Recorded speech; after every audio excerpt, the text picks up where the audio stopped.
오늘 본문이 시작되기 직전 예수님께서 뭐라고 말씀을 하십니까? 누가복음 9장 44절을 한번 보십시오. 이 말을 너희 귀에 담아두라. 인자가 장차 사람들의 손에 넘겨지리라 하시되, 예수님께서는 자신이 사람들의 손에 넘겨져서 십자가의 길, 고난의 길, 낮아짐의 길을 가시게 될 것을 예고하셨습니다. 이것은 예수님의 사역의 핵심이었지요. 예수님께서 이 땅에 오신 목적, 예수님께서 반드시 가셔야 할 길, 예수님께서 이루실 구원의 방법은 낮아짐의 방법이었습니다. 그런데 그 예수님을 따르겠다라고 제자가 된 이들이 무엇을 하고 있습니까? 오늘 본문 46절 한번 보십시오. 제자 중에서 누가 크냐 하는 변론이 일어나니, 예수님께서는 지금 낮아지심을 말씀하고 계시는데 제자들은 높아지기를 논쟁하고 있습니다. 예수님께서는 섬김을 말씀하시는데 제자들은 누가 더 많은 섬김을 받을 것인가, 누가 더 섬김을 받으실 것인가 논쟁하고 있지요. 이 얼마나 아이러니한 상황입니까? 그런데 여러분, 우리가 이 제자들을 정죄할 수 있을까요? 예수님의 제자들은 예수님께서 철야 기도까지 하시면서 선별해서 뽑은 사람들이었지요. 배운 사람, 못 배운 사람 있었고요. 돈 많은 사람, 가난한 사람 다 섞여 있었습니다. 보편적인 인간의 모습을 가진 사람들이 함께 모여 있는 것이 이 제자 그룹이었지요. 그러니 우리의 모습을 깊이 들여다보면 사실 제자들을 쉽게 정죄하거나 비난하기가 어렵습니다. 우리도 주일마다 십자가의 복음을 듣지 않습니까? 우리도 예수님의 낮아지심을 배우죠. 섬김의 삶을 살아야 한다라는 사실 우리 너무 잘 알고 있습니다. 그럼에도 우리 역시 누가 크냐를 논쟁하며 살아갈 때가 참 많이 있지요. 오늘 본문의 제자들의 모습을 살펴보면서 그런 저와 여러분을 돌아볼 수 있는 시간을 갖기를 원합니다. 오늘 본문에서는 구체적으로 누가 이 논쟁을 벌였는가 하는 것은 언급되지 않습니다. 어떤 제자가 누구와 함께 논쟁하는가 그 이름은 나오지를 않지요. 어떤 제자들은 적극적으로 논쟁에 참여해서 따지고 있을 것이고, 또 다른 제자들은 그런 이들을 바라보면서 속으로 이런저런 판단을 하면서 서 있었을 것입니다. 성경에 나타나는 성향상 아마도 베드로가 적극적으로 논쟁에 가담했을지도 모르겠습니다. 하여튼 너희들은 제자라는 사람들이 귀신도 하나 쫓아내지도 못하고 말이야. 난 예수님하고 변화산 위에서 모세도 만나고 엘리야도 만나고 다 했어 하면서 자기가 가장 큰 자라고 막 뽐냈을지도 모르지요. 거기에 야고보와 요한도 가세했을 수 있습니다. 이들은 나중에 예수님께 직접 와서 주의 영광 중에서 우리를 하나는 주의 우편에 하나는 주의 좌편에 앉게 하여 주옵소서 요청을 하지요. 이들은 분명 자신들이 예수님 아래에서 특별한 위치를 차지해야 한다라고 생각을 했습니다. 이렇게 스스로를 크다 생각하고 그런 대우를 받아야 한다라고 적극적으로 나서서 생각하는 사람들의 특징이 무엇일까요? 그들은 항상 자신의 업적을 드러내지요. 내가 얼마나 수고했는지 알아? 나 이런 사람이야 하면서 자신들의 공로를 사람들이 알아주기를 원합니다. 그러면서 끊임없이 남과 자신을 비교하지요. 저 사람보다는 내가 낫지. 아니, 저 사람보다는 더 열심히 했으니 내가 더 인정을 받아야 하는 건 아니야? 그러니 그들은 쉬지를 못하죠. 남들보다 먼저 나서서 뭘 더 많이 해야 하고 그런 일들을 통해서 자신을 증명해야 하기 때문에 쉼없이 살아갑니다. 그들의 가치는 그들이 하는 일에 달려 있다라고 생각하기 때문에 그들은 끊임없이 일하면서 자신의 존재 가치를 스스로 증명하려고 애를 쓰지요. 그리고는 남들에게 자신들의 그 공로를 인정받지 못하면 화를 냅니다. 조금이라도 자신을 무시하거나 합당한 대우를 해주지 않으면 아주 불편해하는 것이죠.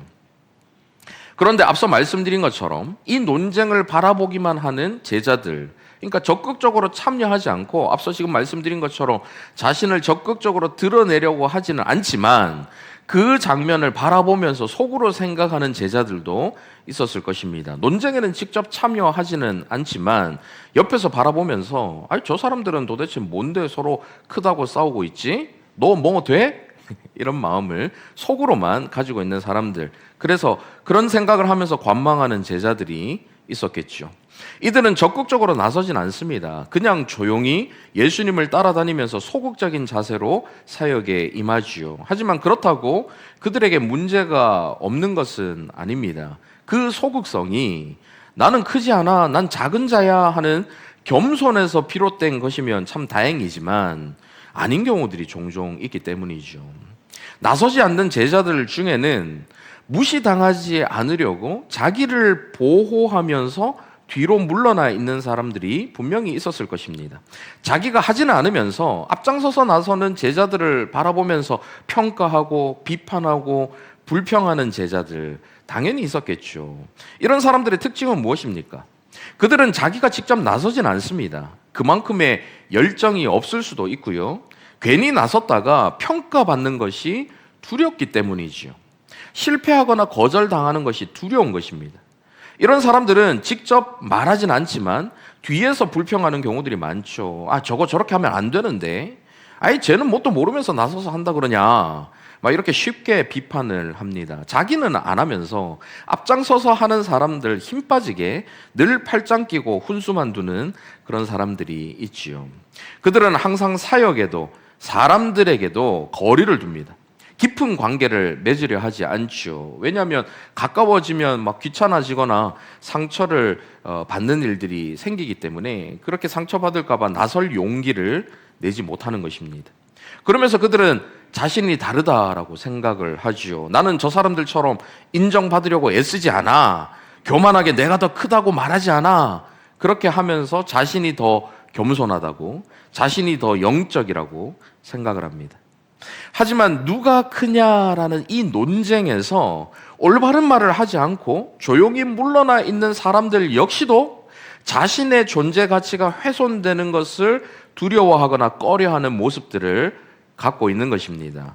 여기서 우리는 겉으로 보이는 모습은 달라도 마음속 깊은 곳에 뿌리는 동일하다라는 것을 알 수가 있지요. 한 사람은 앞으로 나서고 다른 사람은 뒤로 물러납니다.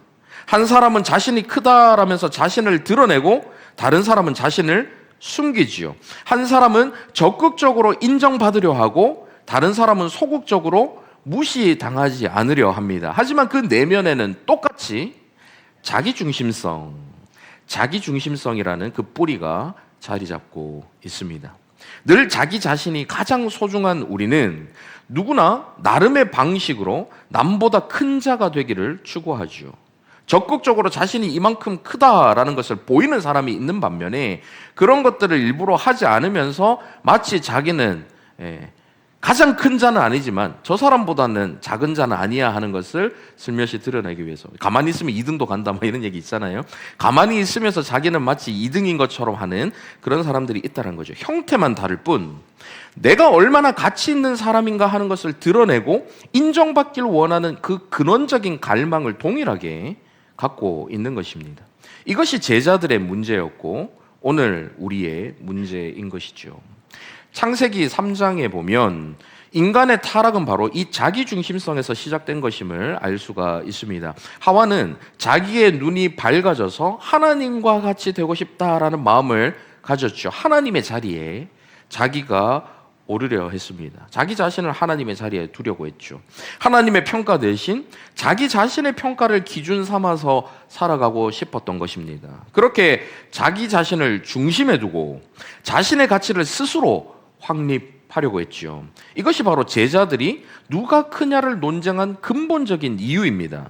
그들은 자기 자신의 가치를 확인하고 싶어 했고 자기 자신의 위치를 스스로 확보하려고 했죠.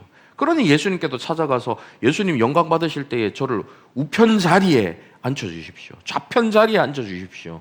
자기 자리를 확보하려고 스스로 노력했던 것입니다. 그리고 이러한 자기 중심성은 오늘까지 이어져서 무한 경쟁 시대라고 부르는 이 시대의 풍조를 만들어내는 것이죠.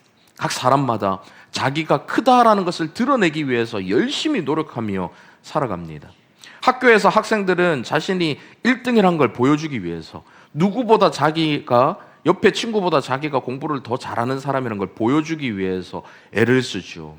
그런데 이런 시대에 내가 저 사람보다 더 큰 사람이 되려면 비교가 되기 때문에 누군가는 나보다 더 작은 사람이 되어야 되는 거예요. 누구보다 큰 자니까 그 사람은 나보다는 더 작은 사람, 그 사람을 밟고 일어서야 그 위에 오를 수가 있는 구조가 되는 거죠. 직장에서도 마찬가지 아닙니까? 승진을 하려고 애를 쓰는데 내가 승진을 하면 다른 누군가는 승진을 못하거나 그 사람보다 내가 더 높아져야 승진이 이루어지는 거죠. 이게 무한 경쟁 시대, 이 시대의 방식입니다. 세상의 풍조이죠. 하다못해 쇼핑을 할 때도 우리는 어떻게든 무시당하지 않기 위해서 제일 좋은 옷을 입고 갑니다. 그래야 자신이 큰 자처럼 보이기 때문에, 자신이 무시당하지 않고 대우를 받을 수 있기 때문에 그렇게 좋은 옷을 입고 가죠. 잠바 하나에 200만 원 써있는 택을 보고도 전혀 놀라지 않은 척을 하면서 이건 뭐 집에 있는 거랑 비슷하네, 이번에 좀 다른 종류를 사야 되겠다, 일부러 다 들리게 혼잣말을 크게 하면서 슬며시 그 자리를 떠납니다. 그러면서 내가 완벽한 메소드 연기를 했어 하면서 당황하지 않았어, 나는 이 가격 때문에 내가 가는 건 아니야 하는 걸 보이려고 하죠. 그런데 그 자리에 있는 점원은 하루 종일 거기서 있으니까 이미 똑같은 말을 하면서 슬며시 자리를 떠난 38명을 봤거든요. 그러니까 저 사람도 저 가격 때문에 떠난 거나 다 알죠. 그럼에도 우리는 막 척을 합니다. 나는 가진 척, 있는 척, 더 많이 아는 척, 괜찮은 척 하면서 살아가죠. 누가 크냐 했을 때에 내가 더 크다는 것을 보이고 싶어 하기 때문이죠. 그리고 그런 척들이 실제로 또 먹힐 때가 있습니다. 그러니 뭐 영화에서 보면 범죄자이면서도 막 너거 서장하고 내가 뭐 사우나도 가고 밥도 먹고 다 했어 막 그렇게 큰 소리를 치면 형사들이 막 진짜 대단한 사람인가 보다 하면서 꼼짝 못하는 이런 코미디 같은 일들이 이루어지는 것이죠. 이런 제자들의 모습들을 보시는 예수님의 마음이 어떠셨을까요? 오늘 본문 47절 앞부분을 먼저 한번 보십시오. 예수께서 그 마음에 변론하는 것을 아시고 그 마음에 변론하는 것을 예수님이 아셨어요. 예수님은 제자들의 마음, 그 마음까지 다 아시는 분입니다. 얼마나 어이가 없고 답답하셨겠습니까? 하늘 영광 가운데 거하시던 우주의 주인이신 예수님께서 이 촌발 충만한 이 어부들, 세리들, 백수 이런 사람들 불러다가 제자라고 해줬더니 마치 자기들이 잘나서 뭐라도 된 양 거들먹거리는 이 모습을 보시면서 얼마나 한심하게 여겨지셨겠습니까? 제가 만약 예수님이었다면 막 누가 크냐 하고 있는 애들 그 자리에서 바로 손절하고 다른 사람들 제자로 불러서 제자 훈련 다시 시켰을 것 같아요. 그런데 우리 예수님은 역시 다르셨죠. 47절 이어서 한번 보십시오. 어린아이 하나를 데려다가 자기 곁에 세우시고 아무 말씀 안 하시고 행동으로 보여주십니다. 어떤 가르침을 아이를 세우시는 행동으로 먼저 보여주시죠. 자기 처지를 모르고 서로 자기가 크다라고 변론하고 있는 이 제자들의 수준에 딱 맞춰서 실물 교육을 하고 계신 것입니다. 그런데 여기서 예수님께서는 왜 어린아이를 가운데 세우셨을까요? 1세기 이 팔레스타인 사회에서는 아이는 가치를 전혀 인정받지 못하는 가장 작은 존재였습니다. 로마 법에서 아이는 아버지의 소유물로 간주되었죠. 그래서 독립적인 법적인 주체가 아니었습니다. 그러니 자신의 권리를 주장할 수 없었죠. 이 권리라는 것 자체가 없었기 때문에 자기 권리를 주장할 수 없었습니다. 아이는 사회적 지위도 전혀 없었죠. 유대 사회에서 아이는 성인이 될 때까지 온전한 공동체의 일원으로 여겨지질 않았습니다. 회당에서 토라를 읽을 수 없었고요. 법정에서 증인으로 설 수가 없었죠. 또한 아이는 경제적인 능력이 없었습니다. 군사력에도 전혀 도움이 안 됐죠. 그러니 생산성을 가지고 사람의 수를 헤아리던 그 시대에 이 아이는 사람의 수에 들어가질 못했습니다. 그래서 인구 조사를 하고 계수를 할 때에 생산성을 기준으로 얼마나 큰 노동력을 가지고 있냐, 얼마나 큰 군사력을 가지고 있냐, 그 기준으로 사람을 헤아렸기 때문에 아이는 사람의 수에 들지를 못했던 거죠. 예수님께서는 누가 크냐를 논쟁하는 이 제자들 한가운데 그 시대 가장 작은 자를 세우신 것입니다. 극적인 대조를 보여주고 계신 것이지요. 그러면서 뭐라고 말씀하시는지 본문 48절 같이 한번 읽어보시겠습니다. 시작. 그들에게 이르시되 누구든지 내 이름으로 이런 어린아이를 영접하면 곧 나를 영접하며 또 누구든지 나를 영접하면 곧 나를 보내신 이를 영접함이라. 너희 모든 사람 중에 가장 작은 그가 큰 자니라. 여기서 예수님은 자신을 이 작은 아이와 동일시하고 계십니다. 이 아이를 대하는 것이 곧 나를 대하는 것이다 말씀하시죠. 그런데 여기서 멈추지 않으시고 예수님 자신을 영접하는 것이 곧 예수님을 보내시니 하나님을 영접하는 것이다 라고 말씀하고 계세요. 다시 말해서 작은 아이를 영접하는 것이 예수님을 영접하는 것이고 그것이 곧 하나님을 영접하는 것이다 라는 말씀이죠. 가장 작은 자를 대하는 것이 하나님을 대하는 것이다 라는 말씀입니다. 무슨 말입니까? 하나님께서 큰 자로 인정해 주시는 기준은 자기 가치를 스스로 드러내는 지위의 높이에 있지 않고 자기 가치를 내려놓고 작은 자를 품을 수 있는 섬김의 깊이에 있다라는 거죠. 스스로를 높이는 지위의 높이에 큰 자 여부가 달려있는 것이 아니라 섬김의 깊이에 큰 자 여부가 달려있다. 이것이 하나님의 기준이다라는 것입니다. 쉽게 말해서 자기가 높은 척하는 사람이 아니라 낮은 사람을 존중하고 환대하는 사람, 어린아이와 같이 보잘것없게 여겨지는 사람을 귀하게 여기는 사람, 자신의 권리를 주장하기보다는 다른 사람을 높여주고 섬기는 사람이 하나님께서 보실 때에 가장 큰 자다라는 것이죠. 이어서 너희 모든 사람 중에 가장 작은 그가 큰 자다라고 말씀하시죠. 이 말씀은 단순히 우리에게 작아져라라는 명령이 아닙니다. 가장 큰 자에서 가장 작은 자로 오신 예수님 자신을 보여주시면서 그 예수님께서 가신 길을 따라 걸으라라는 말씀입니다. 너희 모든 사람 중에 가장 작은 그가 큰 자다. 예수님께서는 가장 작은 자로 이 땅에 오셔서 작은 자를 섬김으로 자신이 가장 작은 자가 되어주신 거죠. 빌립보서 2장 6절에서 8절 한번 보십시오. 같이 한번 읽어보실까요? 시작. 그는 근본 하나님의 본체시나 하나님과 동등됨을 취할 것으로 여기지 아니하시고 오히려 자기를 비워 종의 형체를 가지사 사람들과 같이 되셨고 사람의 모양으로 나타나사 자기를 낮추시고 죽기까지 복종하셨으니 곧 십자가에 죽으심이라. 근본 하나님의 본체시나 하나님과 동등됨을 취할 것으로 여기지 아니하시고 오히려 자기를 비워서 종의 형체로 사람으로 이 땅에 작은 자로 이 땅에 오신 것입니다. 찬란한 그 신적 영광을 모두 다 내려놓으시고 하나님의 본체이신 분이 종의 형체를 가지시며 그 종의 형체 안에다가 그 영광을 가두신 거죠. 가장 높으신 분이 가장 낮은 자리로 오셨습니다. 그런데 그렇게 하셨을 때에 결과적으로 어떻게 되셨습니까? 이어서 9절 한번 보십시오. 이러므로 하나님이 그를 지극히 높여 모든 이름 위에 뛰어난 이름을 주사 하늘 영광 버리고 가장 낮은 자리로 자기를 가장 낮추신 그때에 하나님께서 그를 지극히 높여서 모든 이름 위에 뛰어난 이름을 주신 것입니다. 가장 작은 자가 되셨을 때 가장 큰 자로 세워주신 것이죠. 이것이 하나님의 원리인 것입니다.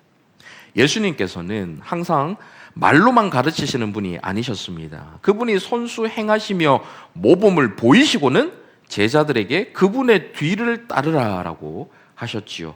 뒤에 서 있으면서 돌격 앞으로를 외치는 무책임한 장수가 아니라 앞장서서 나가시며 나를 따르라 하시는 참된 리더이셨던 것입니다.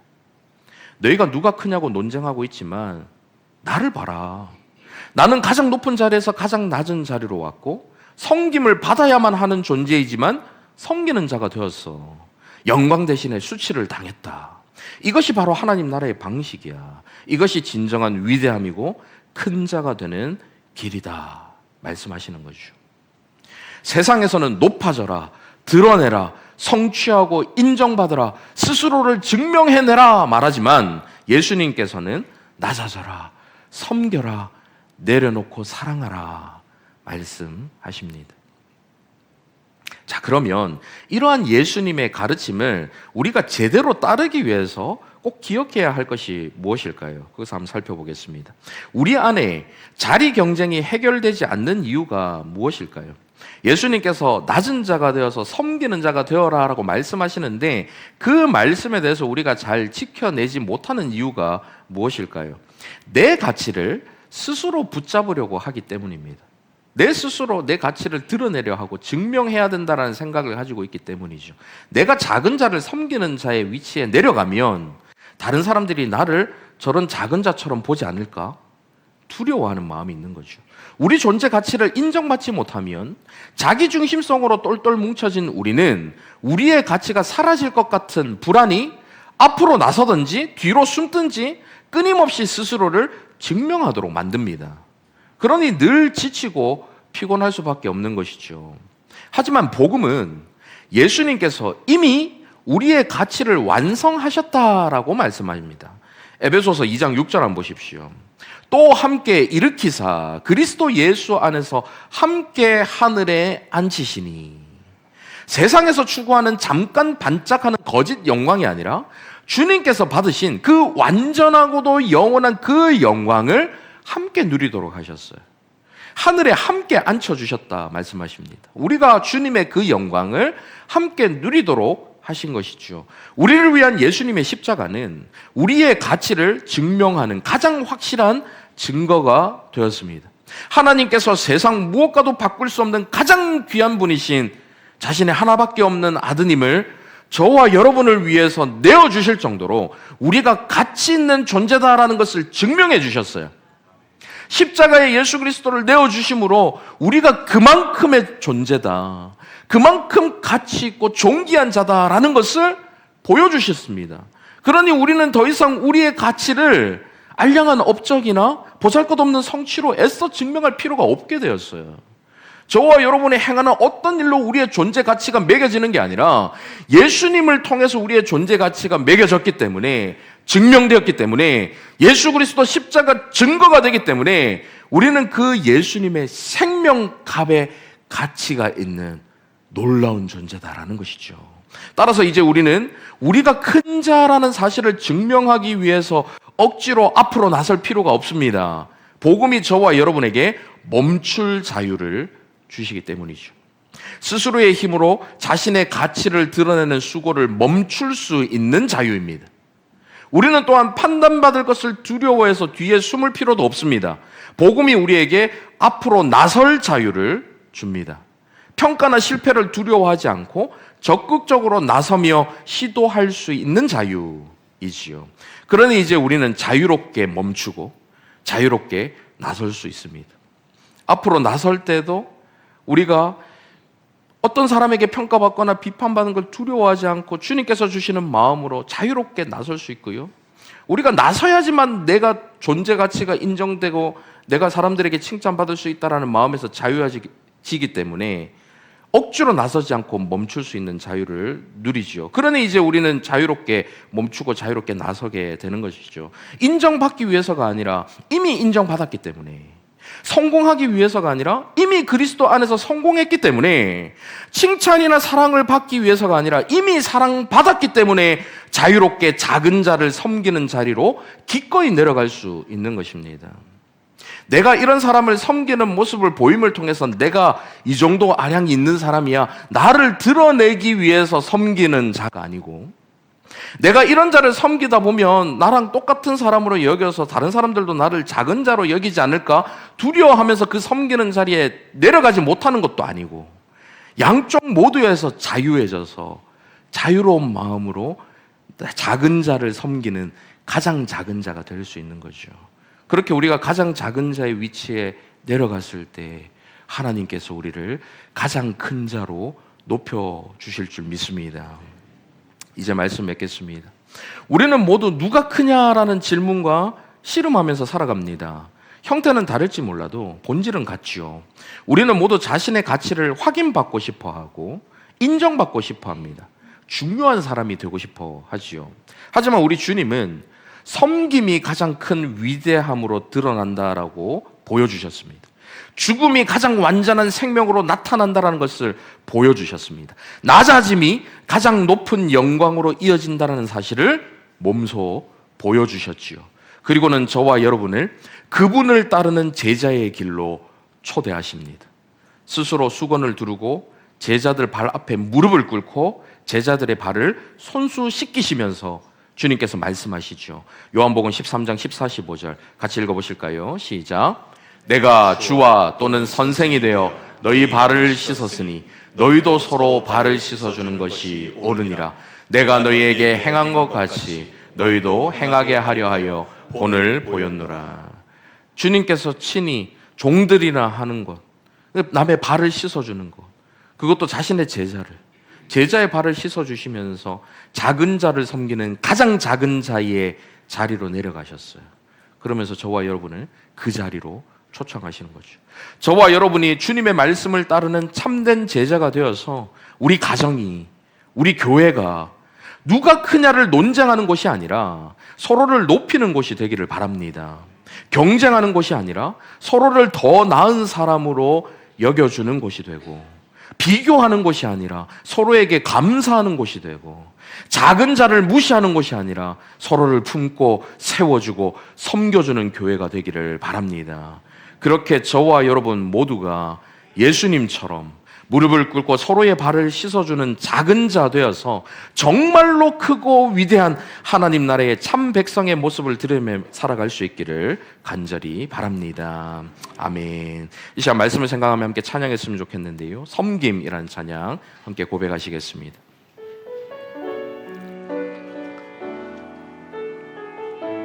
하늘의 영광을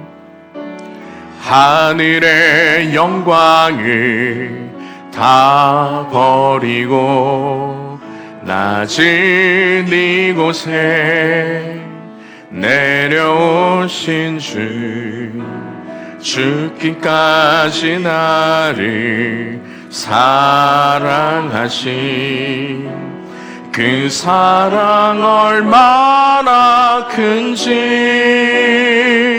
우리가 높아지면 그가 낮추시니, 우리가 낮아지면 그가 높이시니, 하나님이 원하시는 세상으로 나 자신을 낮추니,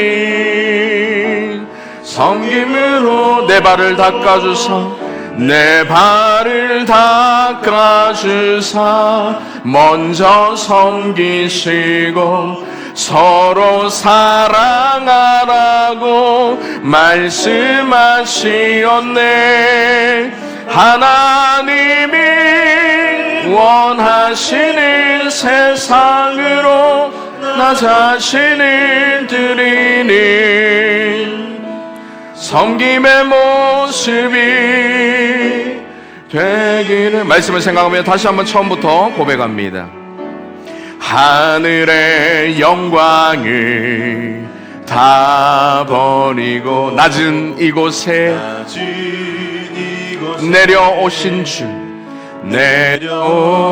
주, 죽기까지 나를 사랑하신 그 사랑 얼마나 큰지 우리가 높아지면 그가 낮추시니, 우리가 낮아지면 그가 높이시니, 하나님이 원하시는 세상으로 나 자신을 낮추니, 섬김으로 내 발을 닦아주사, 내 발을 닦아주사, 먼저 섬기시고 서로 사랑하라고 말씀하시었네. 하나님이 원하시는 세상으로 나 자신을 드리니 섬김의 모습이 되길. 우리가 높아지면 그가 낮추시니 우리가 낮아지 그가 높이시리.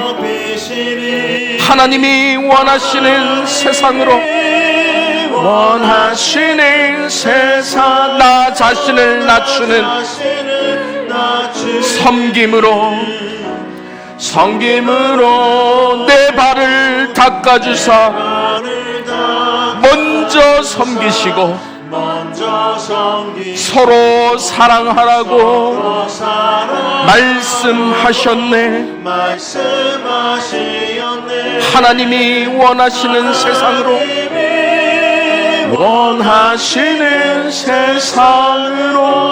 나 자신을 드리니 섬김의 모습이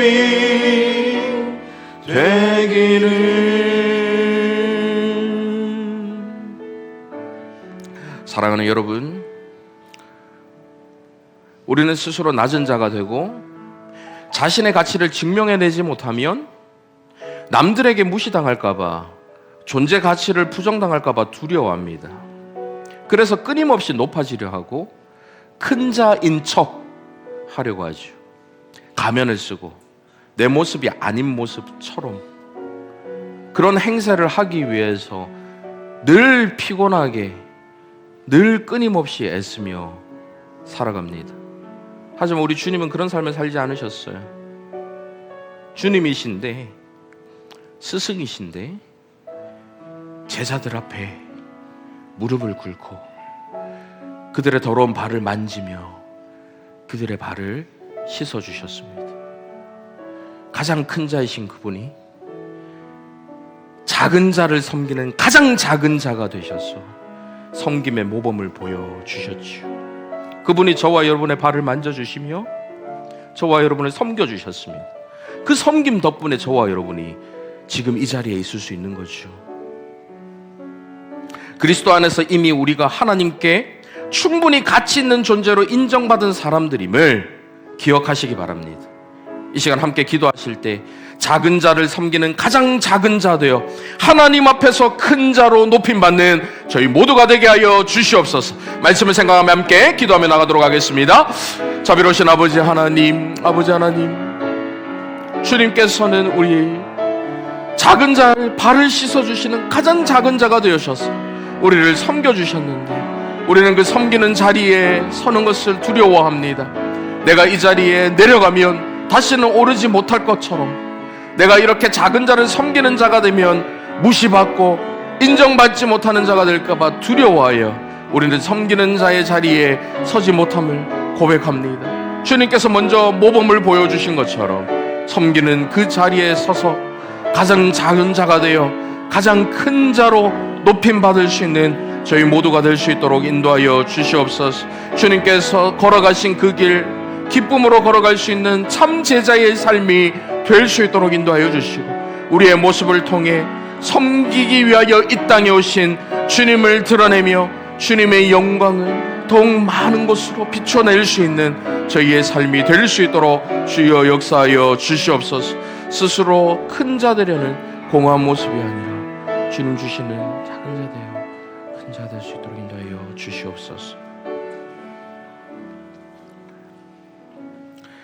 사랑하는 아버지 하나님, 예수 그리스도 안에서 이미 우리가 인정받고 사랑받는 존재라는 것을 다시 한번 깨닫게 하심에 감사를 드립니다. 이 복음의 진리가 우리의 머리에만 머물지 않고 마음 깊은 곳까지 뿌리내려서 우리의 일상 속에서, 관계 속에서, 모든 우리의 선택 속에서 참 자유의 모습으로 드러나게 하여 주시옵소서. 섬김의 실천을 통해 주님의 제자임을 드러내며 살아가는 저희 모두가 되게 하여 주시옵소서. 겸손의 왕이신 우리 주 예수 그리스도의 이름으로 기도하옵나이다. 아멘.